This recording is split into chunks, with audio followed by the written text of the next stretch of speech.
आप सबको प्रभु यीशु मसीह के नाम में जय मसीह की। मेरे प्रियो, आज के इस वीडियो में हम बात करेंगे कि क्या कोई मसीह विश्वासी खिचड़ी प्रसाद खा सकता है या फिर नहीं। गाय को खिचड़ी की प्रसाद खिलाना चाहिए या फिर नहीं चाहिए। मेरे प्रियो, सबसे पहले तो हम बात करेंगे कि यह जो खिचड़ी का प्रसाद होता है वह क्यों खिलाया जाता है और क्यों खाया जाता है। हिंदू रीति रिवाज में एक बहुत ही बड़ा पर्व के रूप में मनाया जाने वाला त्योहार दीपावली। इस त्योहार के दौरान कई लोग अपने घरों में खिचड़ी की प्रसाद बनाते हैं, जिसमें कि दाल, चावल और कई प्रकार की सब्जियों का भी मिश्रण करके बनाया जाता है और इस प्रसाद को गायों को खिलाया जाता है।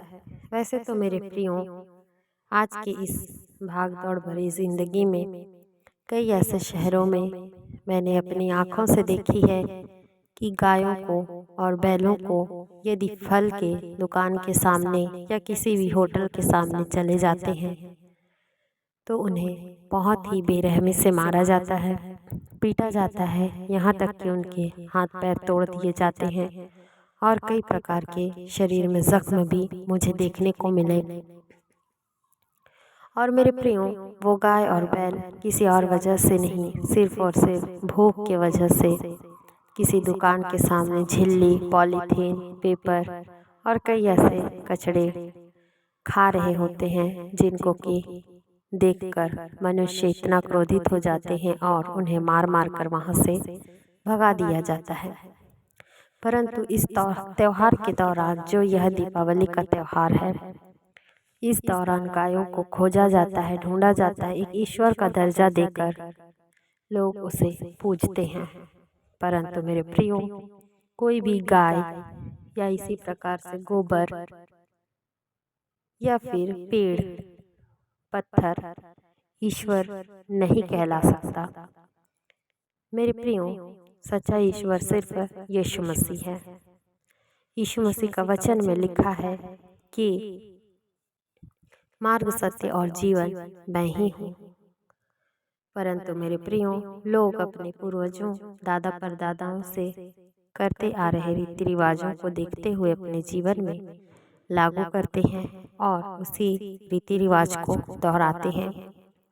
अब हम बात करते हैं कि क्या किसी मसीही व्यक्ति को खिचड़ी का प्रसाद खाना चाहिए या फिर नहीं। दूसरा कुरिन्थियों अध्याय 5 का 17 में इस प्रकार से लिखा हुआ है, इसलिए यदि कोई मसीही में है तो वह नई सृष्टि है, पुरानी बातें बीत गई है, देखो सब बातें नई हो गई हैं। हालेलुया। प्रभु इन वचनों से आशीष दे। मेरे प्रियो, खुदा का वचन हमें साफ साफ बताती है कि हम मसीह में एक नई सृष्टि है और हमारे चाल चलन को परमेश्वर ने नया बनाया है। हमारे पुराने जीवन को, पुराने चाल चलन को हमें त्यागते हुए आगे मसीह दौड़ में दौड़ना है मेरे प्रियो। और यह जो रीति रिवाज है, त्योहार है, दीपावली का पर्व है, और जो खिचड़ी खिलाने की जो रस्म है, खाने की जो रीति रिवाज है, गायों को, जानवरों को एक दिन के लिए ईश्वर बनाने की जो रीति रिवाज है, इसे हमें फॉलो नहीं करना है मेरे प्रियो। सिर्फ और सिर्फ परमेश्वर के वचन पर हमें मन लगाना है और परमेश्वर के वचन को हमें अपने जीवन में लागू करना है। परमेश्वर की आज्ञाओं पर हमें चलना है, क्योंकि परमेश्वर की आज्ञा को मानना ही हमारा सबसे बड़ा धर्म है। किसी भी मनुष्य को प्रसन्न करने के लिए या किसी जानवर को प्रसन्न करने के लिए हमें कोई भी कार्य नहीं करना चाहिए। हमें सिर्फ खुदा के वचन को प्रचार प्रसार करना है, प्रार्थना दुआ करना है और प्रति रविवार हमें परमेश्वर के भवन में उपस्थित भी होना चाहिए। तभी प्रभु हमारे जीवन में आशीष और बरकत को देते हैं। यदि हम अपने मन की इच्छा को पूरी करने के लिए कुछ भी मनमानी करते हैं तो बाद में चलकर, आगे चलकर शैतान की ओर से जो कुछ भी विपत्ति आती है वो हमारे ही कर्मों की वजह से आती है।